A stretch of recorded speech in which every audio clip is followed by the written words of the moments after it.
여러분은 하나님에 대해서 잘 알고 계십니까? 여러분은 하나님에 대해서 정말 잘 알고 계십니까?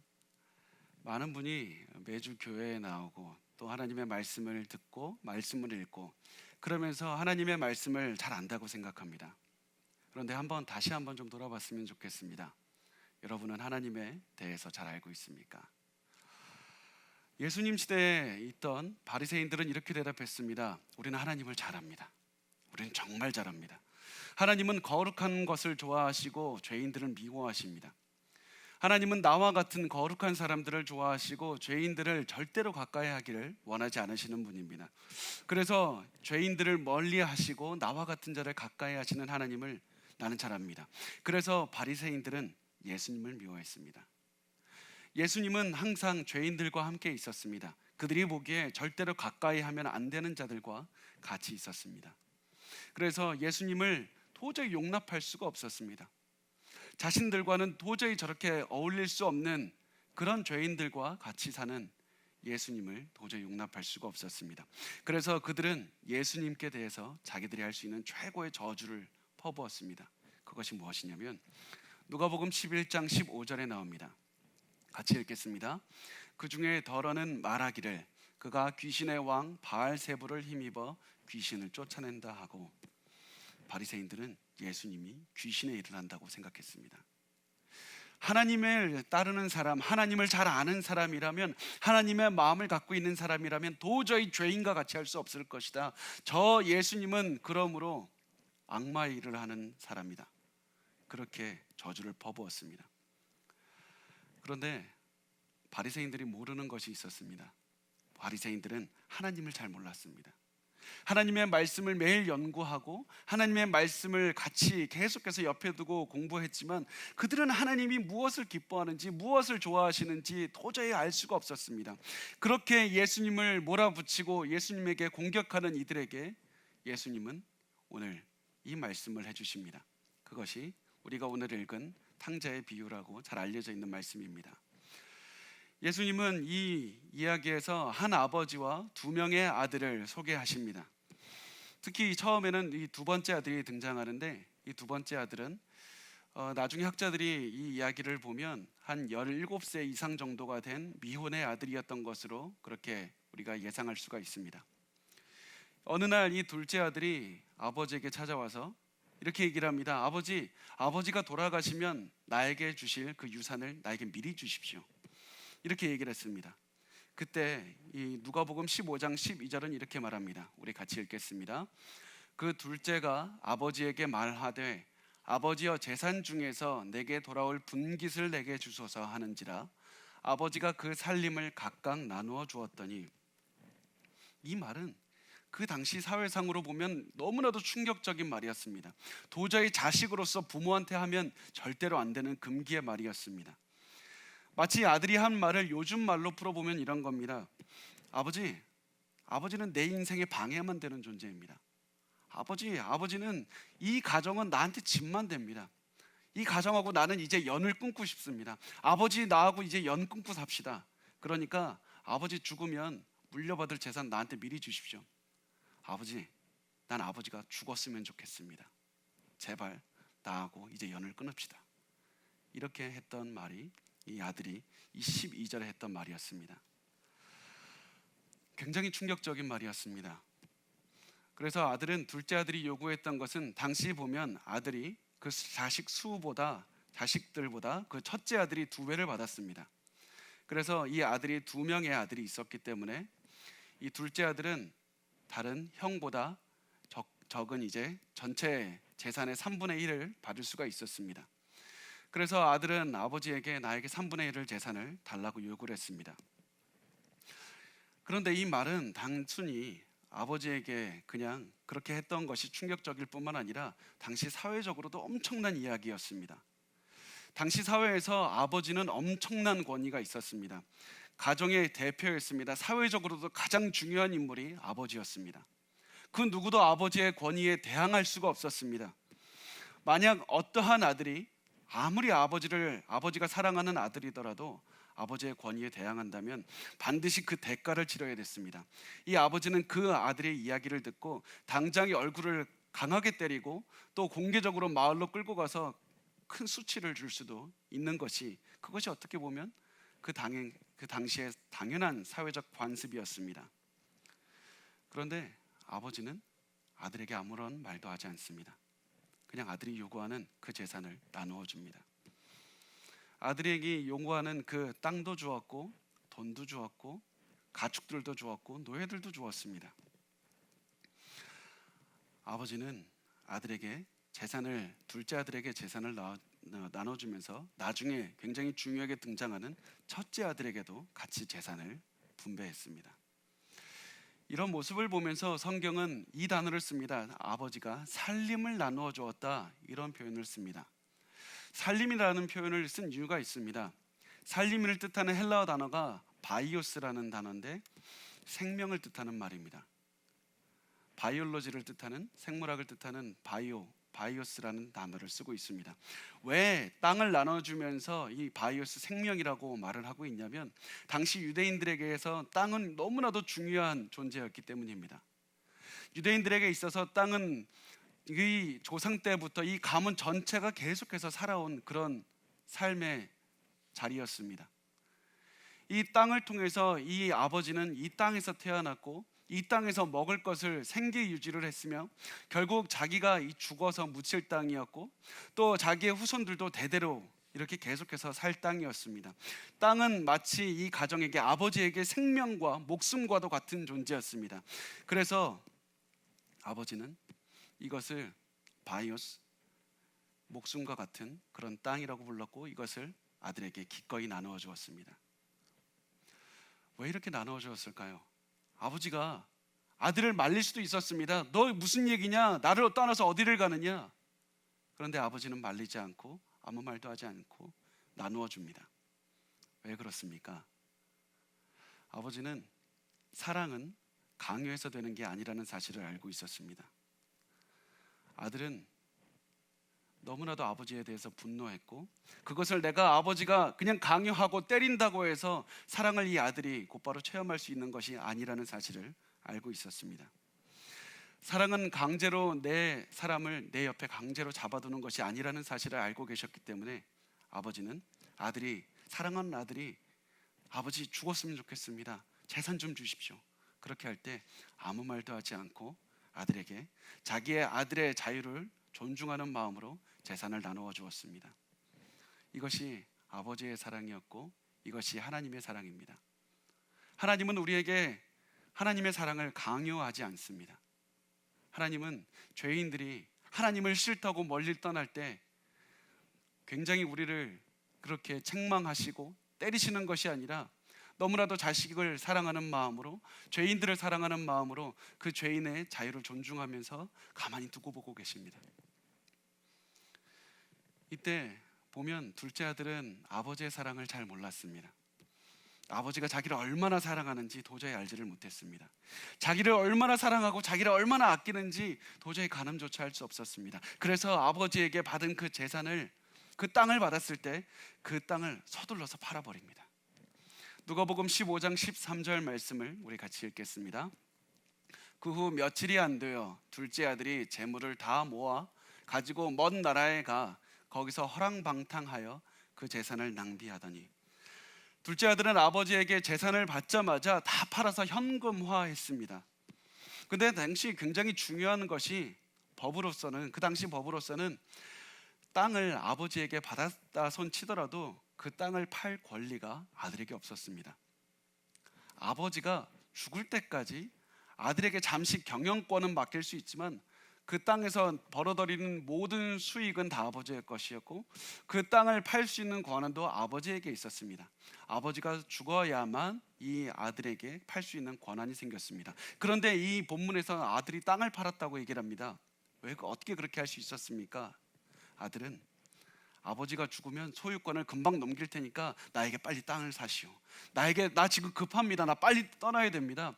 아버지가 이제 돌아가시면 그 땅 당신에게 소유권 넘겨드릴 테니까 나에게 헐값으로 좀 사라고 그렇게 얘기해서 이 아들은 아마 굉장히 헐값에 이 땅을 팔았던 것 같습니다.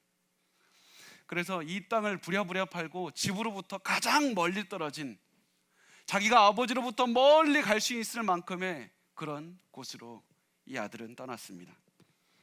당시 가정에 이런 아들이 있고 아들이 가정을 떠나면 이 아들은 죽었다고 생각했습니다. 특히 이렇게 아들이 유산까지 받아가지고 다 팔아가지고 집안을 떠난 아들을 볼 때 그 당시에 어떠한 관습까지 있었냐면 이 아들이 죽었다고 생각하면서 장례식까지 치러주는 관습도 있었습니다. 아들은 아버지에게 이제 죽은 존재였습니다. 아버지는 이 아들을 죽었다고 생각하고 가슴속에 묻어두기 시작합니다.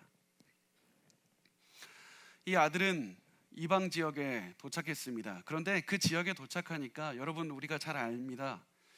참 나이 어린 순진한 사람이, 돈이 많은 사람이 새로운 지역에 도착했다고 하면 그 소문이 파다하게 그 마을에 퍼지면 사람들은 그 소년을 찾아오기 시작합니다.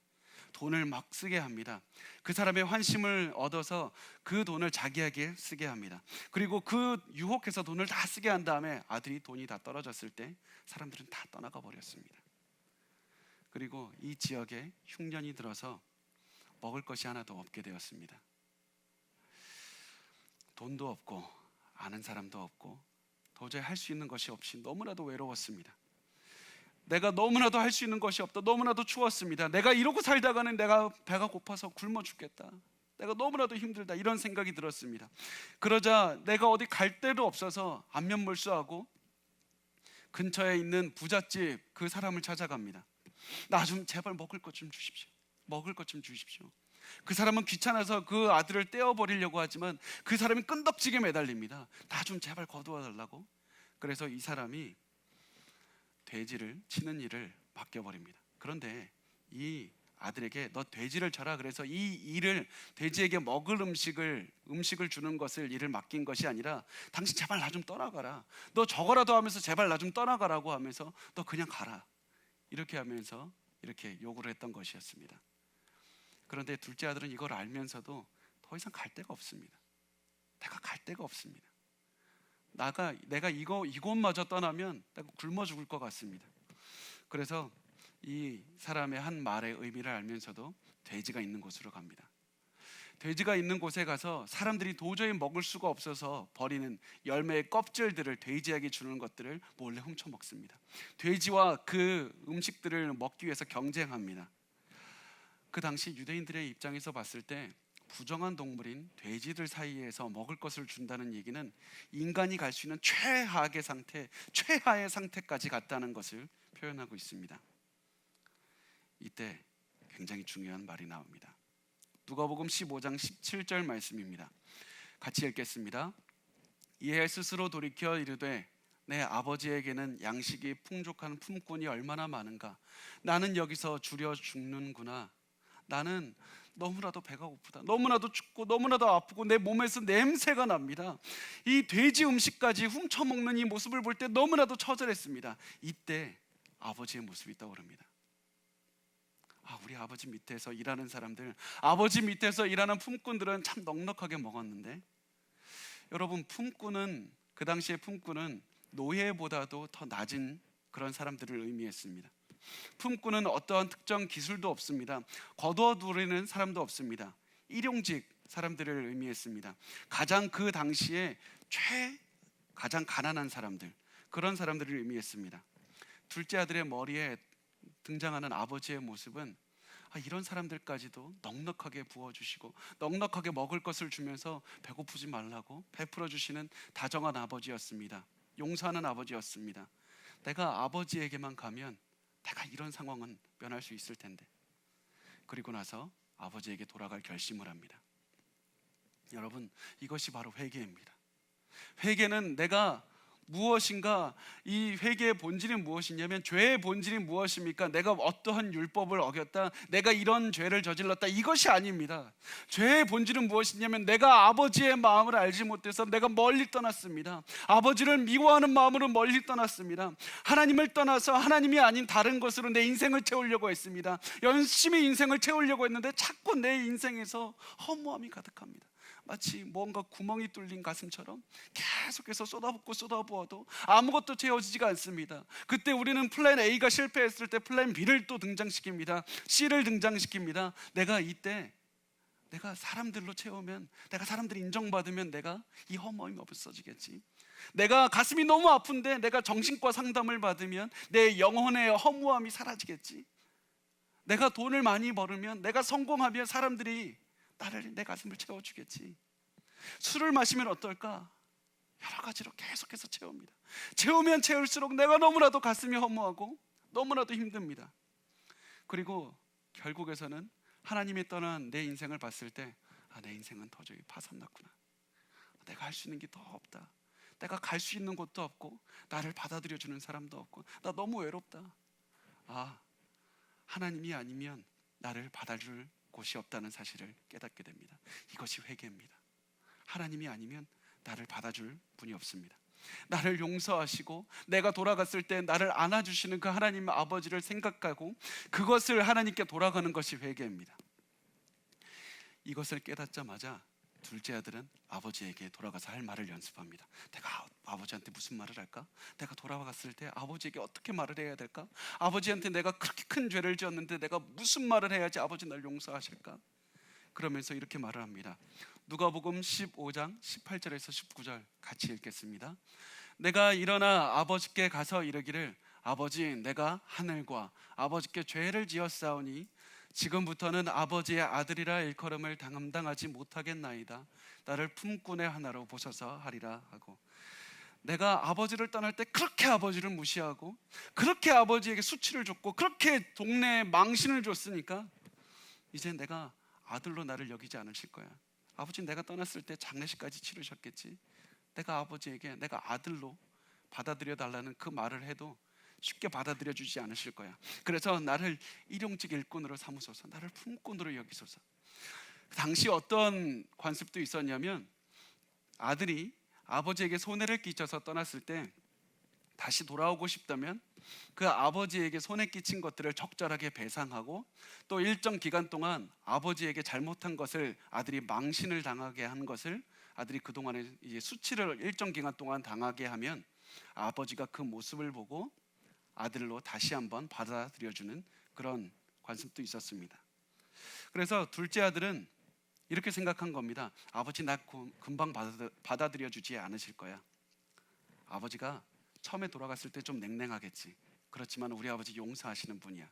나 받아들여주겠지. 그러면서 언젠가 시간이 지났을 때 아버지가 나를 아들로 다시 받아들여주진 않을까. 그런 희망을 가지고 이제 돌아갈 생각을 합니다. 내 아버지한테 무슨 얘기를 할까? 아버지 잘못했습니다. 내 죄가 하늘까지 쌓였습니다. 아버지를 향한 죄가 너무나도 커서 하늘까지 쌓인 것이 나의 죄입니다. 이런 저를 용서해 주십시오. 나를 품꾼으로 여겨주십시오. 내가 모든 것을 믿었는데 그 모든 믿은 것이 무너져서 내가 더 이상 갈 데가 없다고 여길 때, 이제 아들은 아버지에게 내 상황을 설명하면서 나를 용서해 달라고 그렇게 말하면서 돌아갈 준비를 합니다. 여러분, 이것이 회개 기도입니다. 회개 기도는 내가 하나님 어떠한 죄를 졌으니까 이거 용서해 주십시오, 이것이 아니라, 하나님, 내가 하나님을 떠났더니 더 이상 내가 너무나도 가슴이 아픕니다. 내가 허무합니다. 이제는 내가 하나님밖에 없습니다. 하나님이 없는 그 외로움과 처절함을 체험하지 못한 사람은 회개 기도를 할 수가 없습니다. 단순히 내가 이거 잘못했으니까 용서해 달라는 것이 회개 기도가 아니라, 하나님, 내가 하나님 없으니까 더 이상 불행해서 못 참겠습니다. 하나님, 불행해서 내가 더 이상 이 방향으로 살아갈 수가 없습니다. 내가 이제는 돌이켜서 하나님께로 갑니다. 하나님, 나 좀 받아주십시오. 하나님, 내 죄가 하늘까지 닿아서 내 죄가 너무나도 큽니다. 내가 죄를 용서받기 위해서 무엇이라도 하겠습니다. 하나님, 처절합니다. 하나님, 난 더 이상 이렇게 살 수가 없습니다. 나 용서해 주십시오. 제발 나를 영원히 하나님 옆에 있게 해달라고 그렇게 기도하는 것이 회개 기도입니다. 여러분은 그런 기도를 드리시길 바랍니다. 그런 마음으로 회개 기도를 해야 합니다.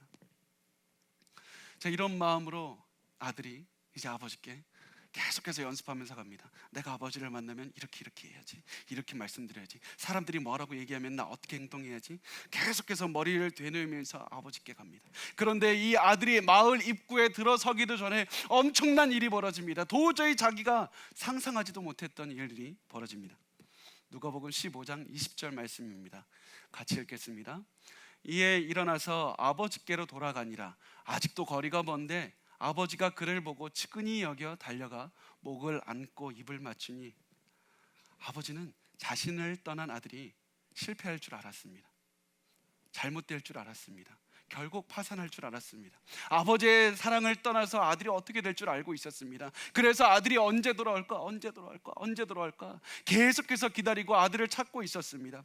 계속해서 아들을 찾고 기다리고 있다가 아들이 마을의 입구에 들어서기도 전에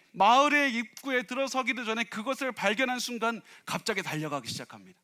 아들을 향해 달려갑니다. 근데 여러분, 오해하지 마십시오. 아버지가 아들을 본 것이 반가워서만이 아닙니다. 아들을 분명히 반가워했습니다. 그런데 그게 이유가 전부가 아닙니다. 아버지가 아들을 보고 왜 달려갔을까요? 그 당시에 아들의 일은 그 마을의 전체다가 소문이 났을 겁니다. 저렇게 큰 불효를 저지른 아들이라는 사실이 마을 전체에 소문이 났습니다.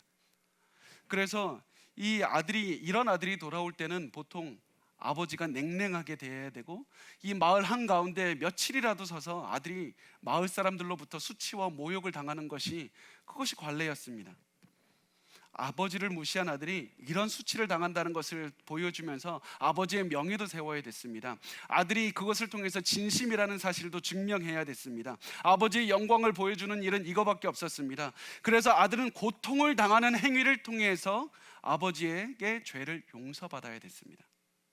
아버지는 아들이 고통받을 것을 알았습니다. 이 아들이 마을 안으로 들어오면 수치를 당할 것을 알았습니다. 그래서 아버지는 아들이 수치를 당하지 않게 하려고 마을 밖으로 갑자기 달려갑니다.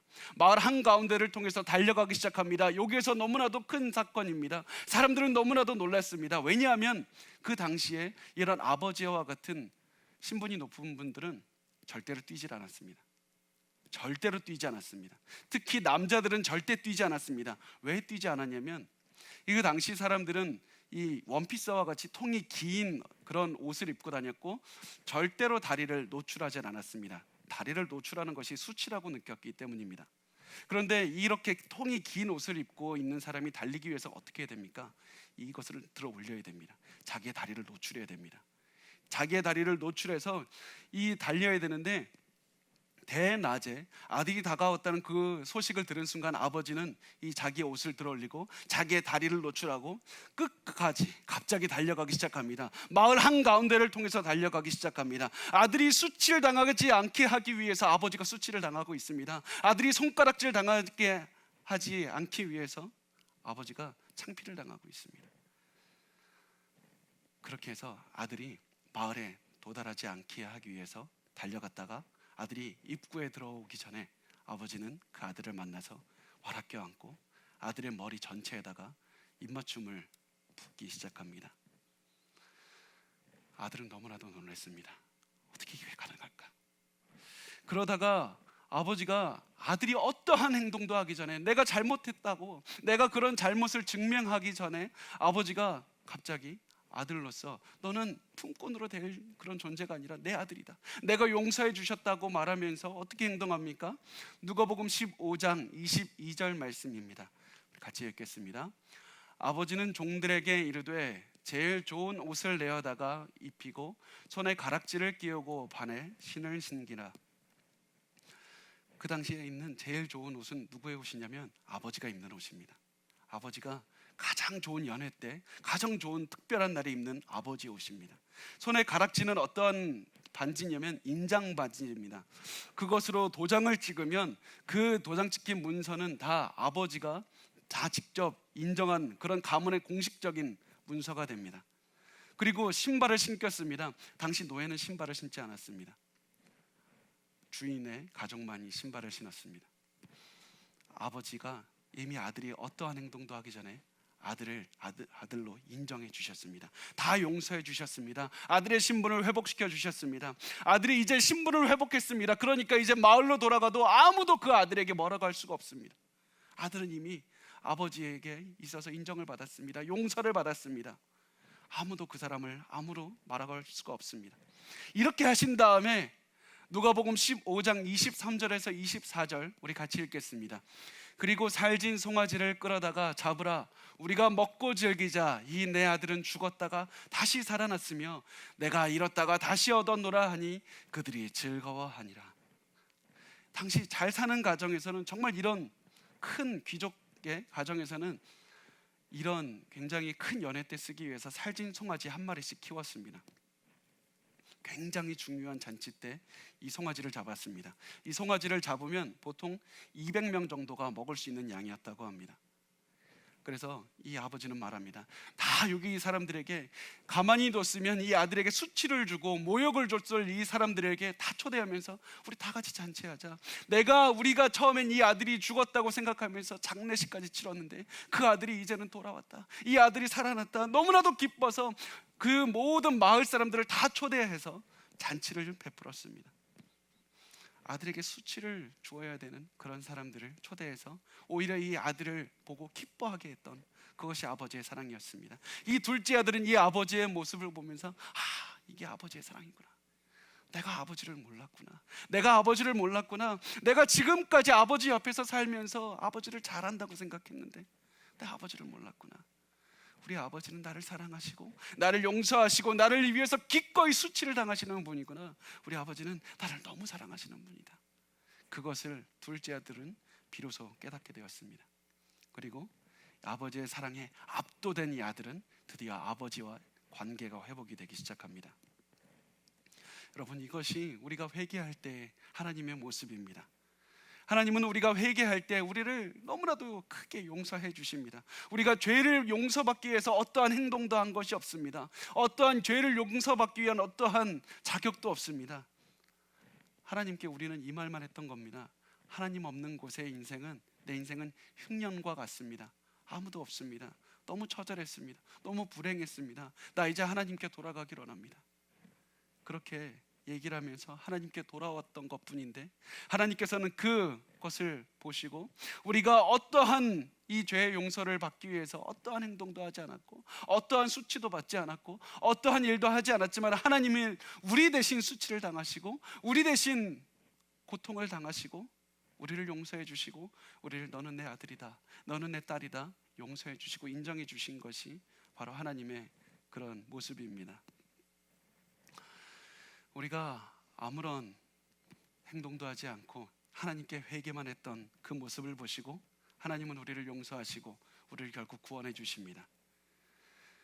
누가복음 15장 7절에 하나님의 모습을 이렇게 말씀합니다. 같이 읽겠습니다. 내가 너희에게 이르노니 이와 같이 죄인 한 사람이 회개하면 하늘에서는 회개할 것 없는 의인 99으로 말미암아 기뻐하는 것보다 더하리라. 죄인 한 사람이 회개하면 천국에서는 잔치가 벌어진다. 꺼지지 않는 끝이 없는 잔치를 계속해서 벌이신다. 죄인 한 사람이 회개하면 너희는 회개하라, 하나님께 돌아오라, 이렇게 말씀하셨습니다. 그런데 이 말을 누가 듣고 있습니까? 바리새인들이 듣고 있습니다. 이 아들의 이야기를 바리새인들이 듣고 있습니다. 바리새인들은 뭐라고 생각했습니까? 나는 거룩한 사람입니다. 나는 회개할 것이 없습니다. 나는 죄를 용서받을 것이 없습니다. 예수님께서는 이 죄가 없다고 얘기를 하는 바리새인들을 보면서 너희는 죄가 없다고 얘기를 하면서 회개하지 않지 않느냐? 하늘에서는 회개하는 자를 보고 기뻐하신다. 너희는 회개하지 않으니 하나님은 너희를 보고 기뻐하지 않으신다. 하나님은 너희를 보고 잔치를 베풀지 않으신다. 너희는 하나님 말씀 옆에 있는 것 같지만 너희는 하나님이 뭘 기뻐하는지 도저히 몰라. 하나님이 무엇을 원하는지 너희들은 모른다. 그렇게 말씀하시면서 바리새인들을 대표하는 이 이야기에 첫째 아들이 등장합니다. 지금까지 첫째 아들은 등장하지 않았는데 이제 첫째 아들이 갑자기 등장합니다. 첫째 아들이 어디서 등장합니까? 밭에서 일하다가 드디어 왔습니다. 집으로 돌아왔는데 자기도 모르는 엄청난 큰 잔치가 집에서 벌어져서 온 마을을 초대하는 그런 잔치가 벌어졌습니다. 그래서 사람들에게 물어봤습니다. 이게 도대체 무슨 일입니까? 사람들은 당신 동생이 돌아와서 당신 아버지가 기뻐해서 잔치를 베풀었다고 이야기를 했습니다. 우리 아버지는 왜 나를 부르지 않으셨을까? 나 하루 종일 일했는데 왜 나를 부르지 않으셨을까? 여러분, 잘 우리가 생각해 보면 첫째 아들은 이미 둘째 아들이 재산을 받을 때 같이 재산을 받은 상태였습니다. 분명히 이 재산을 받았기 때문에 첫째가 이렇게 생각했습니다.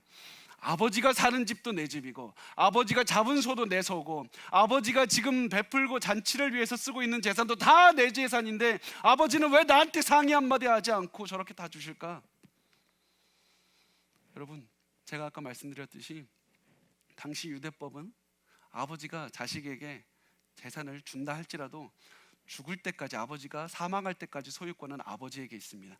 그래서 아버지가 아무리 자식에게 재산을 줬다 손 치더라도 여전히 아버지가 아버지 마음대로 할 수는 있는 것이었습니다. 그렇지만 첫째 아들은, 둘째 아들은 재산을 받아서 다 마음대로 썼고 나는 그것을 마음대로 쓰지 않고 내버려 뒀는데 아버지는 왜 저것을 나한테 얘기 한마디 없이 어떻게 나한테 이럴 수 있지? 아버지에 대한 분노가 치밀었습니다. 이 모습을 통해서 우리가 아버지가 왜 첫째 아들을 부르지 않았는지 우리가 알 수 있습니다. 첫째 아들은 사실은 이런 큰 잔치가 벌어지면 첫째 아들이 원래 이런 모든 잔치를 계획하는 사람이었습니다. 굉장히 가정의 대소사를 다 관장하는 사람이 첫째 아들이었습니다. 이런 잔치를 계획하는 데에도 첫째 아들이 필요했고 이 잔치를 유지하는 데에도 첫째 아들이 필요했습니다. 그런데 아버지는 아들을 처음에 계획할 때도 부르지 않았고 잔치가 벌어지고 있는데도 부르지 않았습니다. 왜 그렇습니까? 첫째 아들로 둘째 아들과 마찬가지로 아버지를 사랑하지 않았고 동생을 사랑하지 않았기 때문이었습니다. 아버지는 알았습니다. 첫째 아들이 와서 이 모습을 보면 너 동생을 다시 돌아왔다는 사실은 너 기뻐하지 않을 거잖아. 너 미워할 거잖아.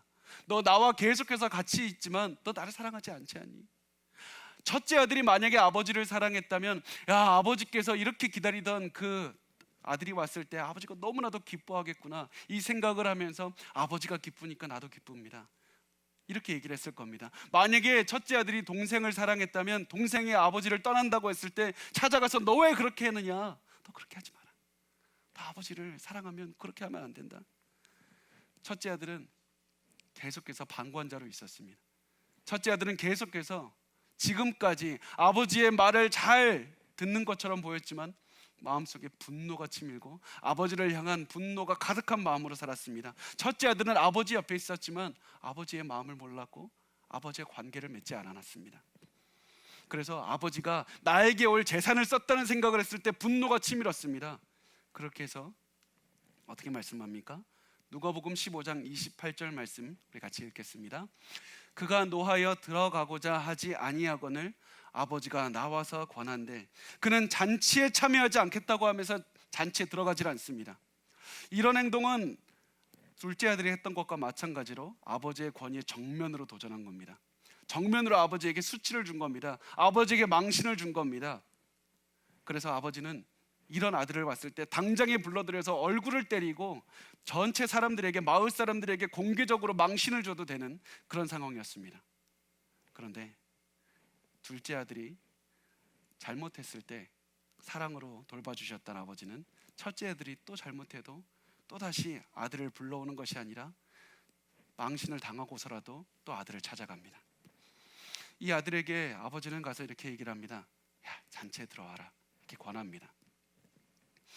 여기서 쓴 권한다는 말이 요청했다는 말입니다. 야, 제발 같이 들어가자, 제발 같이 가자.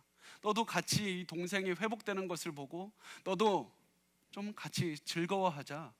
너 나랑 같이 좀 내가 기뻐하는 거 같이 즐거우면 안 되겠니? 이렇게 얘기를 합니다. 그때 첫째 아들이 이렇게 얘기를 합니다. 누가복음 15장 29절 말씀입니다. 같이 읽겠습니다. 아버지께 대답하여 이르되 내가 여러 해 아버지를 섬겨 명을 어김이 없거늘 내게는 염소 새끼라도 주어 나와 내 벗으로 즐기게 하신 일이 없더니. 여기에서 번역되지 않는 말이 있습니다. 이런 말입니다. 첫째 아들은 말을 이렇게 시작합니다. 이것 보세요. 굉장히 아버지의 권위에 도전하는 말입니다. 아버지 이렇습니다, 아버지 저렇습니다, 이런 것이 아니라 아버지 이것 좀 보십시오. 이것 좀 보십시오. 이렇게 소리쳤습니다. 아버지에게 도저히 할 수 없는 말들을 하면서 삿대질을 하듯이 이렇게 얘기를 합니다. 또 그가 아버지를 내가 여러 해 동안 섬겼습니다. 이 말을 통해서 나오는 이 원어를 보면 내가 아버지 여러 해 동안 나 종로로 됐습니다. 아버지 나 노예로 살았습니다. 나 아버지를 사랑한 것이 아니라 아버지가 시켰을 때 내가 종처럼 내가 살았습니다. 그 마음속에 있는 분노가, 지금까지 쌓아왔던 분노가 터지기 시작합니다. 지금까지 아들이 아버지의 말씀을 들었던 것은 아버지를 사랑해서가 아니라 아버지의 종으로서, 내가 아버지의 말씀을 듣고 언젠가는 내가 이 재산 받을 수 있겠지, 그러면서 아버지의 옆에 있었지만 아버지의 관계를 쌓지 못하고 그러고 살았습니다. 마음속에 계속해서 내가 이런 아버지 밑에 살아야 되나? 내가 이런 아버지 밑에 살아야 되나? 그러다가 둘째 아들이 와서 아버지가 이런 재산을 쓰는 걸 봤을 때 이런 멍청한 행동을 하는 아버지를 도저히 내가 받아들일 수가 없다고 하면서 아버지가 잘못했습니다. 아버지가 죄를 지었습니다. 나는 거룩하고 깨끗하고 완벽하게 살았는데 아버지가 죄를 지었습니다. 나한테 회개하십시오. 나한테 용서를 구하십시오. 아버지 잘못 산 것 아닙니까? 아버지 당신이 나에게 회개하십시오. 이렇게 소리쳤습니다. 지금까지 보면 첫째 아들은 아버지와 관계가 화목한 것 같았고 아버지에게 순종하는 것처럼 보였지만 첫째 아들은 아버지와 관계가 전혀 없었습니다. 첫째 아들의 마음속에서는 내 정의, 내가 거룩함, 내가 완벽해, 내가 옳아, 이런 마음밖에 없었습니다. 그리고 둘째 아들을 용서해 주신 아버지의 모습을 보고 아버지가 죄를 지었다, 아버지가 정의로운 기준을 어겨서 저렇게 대해주시는 거야, 잘못된 사람을 저렇게 용서해 주면 안 되지, 아버지 저거 잘못한 건 아니야? 이것이 바로 바리새인의 자세였습니다. 바리새인의 예수님을 보는 자세였습니다. 예수님을 보고 바리새인들이 얘기했습니다. 저렇게 죄인을 용서해 주다니, 예수님이 잘못한 거야, 예수님이 회개해야 돼, 예수님은 잘못 살고 내가 거룩하다. 그렇게 해서 첫째 아들이 아버지 옆에 있었지만 전혀 아버지를 몰랐듯이 바리새인도 이것을 통해서 하나님을 전혀 모른다, 하나님의 마음을 모른다, 하나님이 얼마나 죄인들이 회개하기를 원하시는 분인지 모른다. 그리고 그 바리새인들이 이렇게 옳은 삶을 사는 것이 아니라, 자기들이 보기에 옳은 행동을 하며 살 것이 아니라 하나님께 돌아와야 된다, 하나님을 사랑해야 된다, 그 관계 회복을 원하시는 그 아버지의 마음을 몰랐습니다. 이제 첫째 아들은 생각했습니다. 아버지만 없었다면 오늘 같은 일은 벌어지지 않았을 텐데, 아버지만 죽었다면 내가 원하는 대로 살았을 텐데, 아버지, 둘째 아들이 했던 것처럼 첫째 아들도 똑같은 말을 하는 겁니다. 아버지 제발 죽으세요. 아버지, 나는 아버지가 죽었으면 좋겠습니다. 첫째 아들의 마음이 이것이었습니다. 이것이 그리고 예수님을 대하는 바리새인들의 자세였습니다. 예수님만 없으면 저렇게 죄인들이 오지 않을 텐데, 예수님만 없으면 모든 것이 가능할 텐데, 예수님 죽었으면 좋겠다, 그렇게 생각했습니다. 그래서 예수님이 이렇게 말씀합니다. 누가복음 15장 31절 말씀입니다. 우리 같이 읽겠습니다. 아버지가 이르되 너는 항상 나와 함께 있으니 내 것이 다 내 것이로되. 여기서 예라는 말이 아버지가 첫째 아들에게, 이 말은 헬라어로 테크논, 이 말인데, 아들아, 아이야, 내 사랑하는 아들아, 너 그렇게 생각하면 안 된다. 내 사랑하는 아들아, 너가 나를 죽기를 원해도 내가 너를 사랑한다. 아들아, 너 이렇게 마음을 이렇게 가지고 살아가면 안 된다. 이것이 우리가 매일매일 살아가는 우리의 부족한 모습을 보면서 말씀하시는 하나님의 말씀입니다. 내 것이 다 너의 것이다. 무슨 말입니까? 내가 바로 너 옆에 있지 않니? 내가 바로 옆에 너에 있지 않니? 너 나와 관계를 맺자. 너 나를 가지라. 너 나와 사랑하자. 내가 바로 너의 전부이고, 너가 나와 함께 한다면 모든 것을 가질 수 있단다. 모든 것을 회복할 수 있단다. 내 아들아, 너의 행동으로 모든 것을 살 수 없다. 나를 사랑하자. 나 관계를 회복하자. 내 마음을 좀 알아주련. 이렇게 말씀했던 것이 아버지의 마음이었습니다. 아버지는 계속해서 첫째 아들에게 사랑한다. 너도 나를 사랑해라. 이렇게 말했습니다. 그리고 나서 이 이야기에는 중요한 것 하나가 빠져 있습니다. 첫째 아들이 아버지에게 뭐라고 말했는지가 나오질 않습니다. 예수님은 이 이야기를 통해서 바리새인들에게 말씀하셨던 겁니다. 너희들은 뭐라고 대답하겠느냐? 너희들은 하나님을 사랑하자고 말하는 하나님에게 내가 너희를 사랑한다고 말하는 예수님에게 뭐라고 대답하겠느냐? 일부러 공란으로 내버려 두셨습니다. 하나님은 우리에게도 오늘 말씀합니다. 너희가 오늘 예배를 드리는 것 너무 중요하지만 그 행위가 중요한 것이 아니라 나와의 관계를 회복하자. 나를 사랑하자. 나와 함께하자. 너 용서하고 너가 하나님이 아니면 안 된다는 그런 마음으로 살아가자. 나와 사랑하자. 아버지가 이렇게 질문했던 이 질문에, 예수님의 질문에 바리새인들은 어떻게 대답했을까요? 이 바리새인들을 상징하는 첫째 아들이 어떻게 대답했습니까? 첫째 아들은 근처에 있는 나무를 들어서 아버지를 때려 죽였습니다. 그것이 바로 예수님 십자가에 못 박힌 사건입니다. 예수님은 우리가 계속해서 이 바리새인들에게 예수님을 사랑하라, 사랑하자 이렇게 얘기했을 때 바리새인들은 그것을 도저히 참지 못하고 아버지는 죽어야 됩니다. 그러면서 예수님을 십자가에 못 박았습니다. 그러면서 예수님을 죽이고 나서 바리새인들은 생각했습니다. 아, 나는 옳은 행동을 했다. 나는 옳게 살았다.